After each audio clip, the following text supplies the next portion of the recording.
ஒரு வார்த்தை சொல்லும் கர்த்தாவே, என் வாழ்க்கையெல்லாம் செழிப்பாகுமே. ஒரு வார்த்தை சொல்லும் கர்த்தாவே, என் வாழ்க்கையெல்லாம் செழிப்பாகுமே. ஆண்டவராகிய இயேசு கிறிஸ்துவின் இனிதான நாமத்திலே ஒரு வார்த்தை சொல்லும் கர்த்தாவே என்ற தியான நிகழ்ச்சிக்கு உங்களை அன்புடன் வரவேற்கிறோம். கர்த்தர் கிருபையாய் தந்த இந்த நல்ல நாளிலும் மீண்டும் உங்களை கர்த்தருடைய வார்த்தை மூலம் சந்திப்பதிலே மிக்க மகிழ்ச்சி அடைகிறோம். நீங்கள் எல்லாரும் சுகமாக இருக்கிறீர்களா? கர்த்தருடைய கிருபையினாலே நீங்கள் எல்லாரும் சுகமாக இருப்பீர்கள் என்று சொல்லி நாங்கள் நம்புகிறோம். கர்த்தருடைய கிருபையும் சமாதானமும் உங்கள் குடும்பங்களிலே பெருகுவதாக. நேற்றைய தினத்திலே கேள்வி நேரத்தில் கலந்து கொண்டு பதில்களை அனுப்பி கொடுத்த அனைத்து கர்த்தருடைய பிள்ளைகளையும் இயேசு கிறிஸ்துவின் நாமத்திலே வாழ்த்துகிறோம். கர்த்தர் உங்களை ஆசீர்வதிப்பாராக. மத்தேயு 21:3 ஒருவன் உங்களுக்கு ஏதாயிலும் சொன்னால் இவைகள் ஆண்டவருக்கு வேண்டும் என்று சொல்லுங்கள், உடனே அவைகளை அனுப்பிவிடுவான் என்று சொல்லி அவர்களை அனுப்பினார். கிறிஸ்துவுக்குள் மிகவும் அன்பான தேவனுடைய பிள்ளைகளே, கர்த்தர் இந்த நாளிலும் நமக்கு தரும் ஆசீர்வாதமான வார்த்தை என்னவென்றால், ஆண்டவருக்கு வேண்டும் என்று சொல்லுங்கள். இன்றைக்கு உலகம் முழுவதும் குருத்தோலை பண்டிகை அனுசரிக்கப்படுகிறது. ஆண்டவராகிய இயேசு கிறிஸ்து ராஜாவாக கோவேரி கழுதையின் மீது ஏறி எருசலேமுக்குள் பிரவேசித்த நாளை நாம் நினைவு கூர்ந்து இந்த குருத்தோலை ஞாயிற்றை கொண்டாடுகிறோம். அந்த நாட்களிலே ஆண்டவராகிய இயேசு கிறிஸ்து ஒலிவுமலைக்கு அருகில் உள்ள பெத்பதேக்கு என்ற இடத்திற்கு வந்தபோது சீஷர்கள் 2 பேரை எதிரே இருக்கிற கிராமத்திற்கு அனுப்புகிறார். அவர்களிடம் அங்கே போனவுடனே ஒரு கழுதையையும் அதன் குட்டியையும் கட்டியிருக்க காண்பீர்கள், அதை அவிழ்த்து கொண்டு வாருங்கள். அதை அவிழ்க்கும் போது யாராவது ஏதாவது கேட்டால் இவைகள் ஆண்டவருக்கு வேண்டும் என்று சொல்லுங்கள் என்று சொல்லி அனுப்புகிறார். அவர்களும் போகிறார்கள். ஆண்டவர் சொன்னபடியே கழுதையையும் குட்டியையும் அவிழ்த்து கொண்டு ஆண்டவரிடம் கொண்டு வருகிறார்கள். கழுதை வந்தவுடன் அங்கிருந்த ஜனங்கள் அதன் மீது தங்கள் வஸ்திரங்களை போடுகிறார்கள். அது மாத்திரமல்ல, ஆண்டவர் இயேசு கிறிஸ்துவை அதன் மீது அமர வைத்து தாவீதின் குமாரனுக்கு ஓசன்னா ஓசன்னா என்று கர்த்தரை ஸ்தோத்தரித்தார்கள். வழி நெடுகிலும் வஸ்திரங்களையும் மர கிளைகளையும் தரித்து வழியிலே போட்டு மிகுந்த சத்தமாய் ஆர்ப்பரித்தார்கள். ஆண்டவர் இயேசு கிறிஸ்து எருசலேமுக்குள் பிரவேசித்தார்.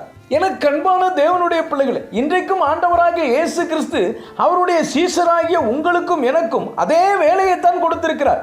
எதிரே இருக்கிற கிராமத்திற்கு போங்கள், உங்களால் எவ்வளவு தூரம் பிரயாணம் பண்ண முடியுமோ அவ்வளவு தூரம் போங்கள், எல்லாருக்கும் நற்செய்தியை அறிவிங்கள். இதுதான் ஆண்டவர் நமக்கு கொடுத்திருக்கும் கட்டளை. மார்க்கு 16:15 ஆண்டவராகிய இயேசு கிறிஸ்து நீங்கள் உலகமெங்கும் போய் சர்வ சிருஷ்டிக்கும் சுவிசேஷத்தை பிரசங்கியுங்கள் என்று சொல்லுகிறார். ஆண்டவருடைய பிள்ளைகளாக இருக்கும் நாம் எவ்வளவு தூரம் போயிருக்கிறோம்? சீஷர்கள் போய் பார்த்தபோது கட்டப்பட்ட கழுதையும் கழுதையின் குட்டியையும் பார்த்தார்கள். அதே போல இன்றைக்கு நீங்களும் உங்களை சுற்றிலும் எத்தனையோ கட்டப்பட்ட மனிதர்களை பார்க்கிறீர்கள். அவர்களுக்காக நீங்கள் செய்தது என்ன?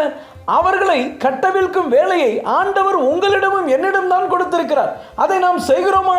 மத்தேயு 18:18 இப்படியாக சொல்கிறது, பூலோகத்திலே நீங்கள் எவைகளை கட்டுவீர்களோ அவைகள் பரலோகத்திலும் கட்டப்பட்டிருக்கும், பூலோகத்திலே நீங்கள் எவைகளை கட்டவிழ்ப்பீர்களோ அவைகள் பரலோகத்திலும் கட்டவிழ்க்கப்பட்டிருக்கும் என்று மெய்யாகவே உங்களுக்கு சொல்லுகிறேன். எனக்கு அன்பான தேவனுடைய பிள்ளைகளே, ஆண்டவராகிய இயேசு கிறிஸ்து அதிகாரத்தை நம்முடைய கரங்களிலே தந்திருக்கிறார். வியாதியினாலே, குடும்ப பிரச்சனையினாலே, கடன் தொல்லையினாலே, பாவத்தினாலே, சாபத்தினாலே, பிசாசின் கிரியையினாலே, இப்படி ஏதேதோ காரணங்களினால் கட்டப்பட்டிருக்கிற மனிதர்களை கட்டவிழ்த்து ஆண்டவரிடம் கொண்டு வாருங்கள். அவர்கள் எல்லாரும் ஆண்டவருக்கு வேண்டும். இதுவரை எதுவும் செய்யாமல் நாம் இருந்திருப்போமேனால் இன்றே தீர்மானம் எடுத்து செய்ய தொடங்குங்கள். நீங்கள் தினந்தோறும் சந்திப்பவர்களிடம், உங்களை சுற்றி இருப்பவர்களிடம் கிறிஸ்துவின் அன்பை அறிவித்து கட்டவிழ்த்து விடுங்கள். இன்னொரு காரியத்தை நான் உங்களுக்கு சொல்ல விரும்புகிறேன். அங்கே கழுதையும் கழுதை குட்டியும் ஆண்டவரிடம் வந்தது போல உங்கள் முழு குடும்பமும் ஆண்டவரிடம் வர வேண்டும். ஒரு சிலர், நான் கிறிஸ்தவனாக இருக்கிறேன், என் பிள்ளைகளை அவர்கள் விருப்பத்திற்கு விட்டுவிட்டேன் என்று விட்டுவிடுகிறார்கள். அது மிகவும் ஆபத்தானது. அவர்களையும் ஆண்டவருடைய திரு சமூகத்திற்கு, தேவாலயத்திற்கு அழைத்து கொண்டு வாருங்கள். யார் என்ன சொன்னாலும் அவர்களும் ஆண்டவருக்கு வேண்டும் என்று சொல்லுங்கள். நீங்கள் குடும்பமாக ஆண்டவருக்கு வேண்டும். கர்த்தர் உங்களை ஆசீர்வதிப்பார். மகிமையின் ராஜா உங்களில் ஆளுகை செய்வார். ஜெபிப்போம். அன்பின் பரலோக பிதாவே, இந்த நல்ல நேரத்துக்காக நன்றியோடு உம்மை துதிக்கிறோம், ஸ்தோத்தரிக்கிறோம். ஆண்டவருக்கு வேண்டுமென்று சொல்லுங்கள் என்ற வார்த்தையின் மூலமாய் நீர் எங்களோடு பேசினதற்காக நன்றி தகப்பனே. இந்த வார்த்தைகளை கேட்டுக்கொண்டிருக்கிற உடைய பிள்ளைகளாகிய நாங்கள் குடும்பமாக உம்முடைய திருச்சமூகத்திற்கு வர எங்களை நாங்கள் அர்ப்பணிக்கிறோம். எங்களை சுற்றிலும் கட்டப்பட்டு இருக்கிற மக்களை கட்டவிழ்க்க எங்களை ஒப்பு கொடுக்கிறோம்.